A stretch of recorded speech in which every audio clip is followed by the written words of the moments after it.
இன்னையோட 10 டேஸ் ஆச்சு. ஆனா ஒரு கொஸ்டின் மட்டும் என் மண்டக்குள்ள ஓடிக்கிட்டே இருக்கு. ஆக்சுவலி என்ன இம்ப்ரூவ் ஆச்சு? டே 1ல இந்த சேலஞ்ச் ஸ்டார்ட் பண்ணும்போது செம்ம மோட்டிவேட்டடா இருந்தேன். 100 நாள் கம்ப்ளீட் பண்ணா அவ்வளவுதான் லைஃபே சேஞ்ச் ஆயிரும் அப்படி இப்படின்னு சொல்லிட்டு. பட் 10 டேஸ்ல பெரிய டிரான்ஸ்ஃபர்மேஷன்லாம் எதுவும் இல்லை. ஆனா மார்னிங்ல கொஞ்சம் காமா இருக்க கத்துக்கிட்டேன். டெய்லி ரீட் பண்றதுனால என் மைண்டுக்கு கொஞ்சம் பெட்டர் இன்புட் கிடைக்க ஆரம்பிச்சிருக்கு. ஆனா என்னோட பிக்கஸ்ட் சேஞ்ச் ஹேபிட்ஸ்ல இல்ல, நான் எனக்கு தந்துகிட்ட ப்ராமிஸ் மட்டும்தான். முன்னாடி எல்லாம் மூட் இருந்தாதான் இதை பண்ணுவேன் அதை பண்ணுவேன் இருப்பேன். இப்பெல்லாம் மூட் இருக்கோ இல்லையோ ஸ்டார்ட் பண்ணணும்னா ஸ்டார்ட் பண்றேன். மேபி செல்ஃப் இம்ப்ரூவ்மெண்ட்னா ஒரு நாள்ல வேற ஆள் ஆகுறது இல்ல, டெய்லி கொஞ்சம் கொஞ்சமா நம்ம ஓல்டு செல்ஃபை இம்ப்ரூவ் பண்றது தான் புரிஞ்சுக்கிட்டேன். நான் 10 நாள்ல பர்ஃபெக்ட் ஆயிட்டேன்லாம் நான் சொல்ல வரல. இன்னும் டிஸ்ட்ராக்ஷன்ஸ் இருக்கு, இன்னும் நான் லேசியான டேஸும் அனுபவிச்சுட்டு இருக்கேன்.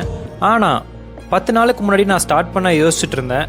இப்போ நான் கண்டினியூ பண்ண கற்றுக்கிட்டு இருக்கேன். ஸோ 10வது நாளில் என்ன இம்ப்ரூவ் ஆச்சுன்னு கேட்டிங்கன்னா, கொஞ்சம் டிசிப்ளின், கொஞ்சம் கன்சிஸ்டன்சி, கொஞ்சம் mind set. But one thing definitely improve ஆயிருக்கு. நான் இது எதையுமே நான் நிப்பாட்டல.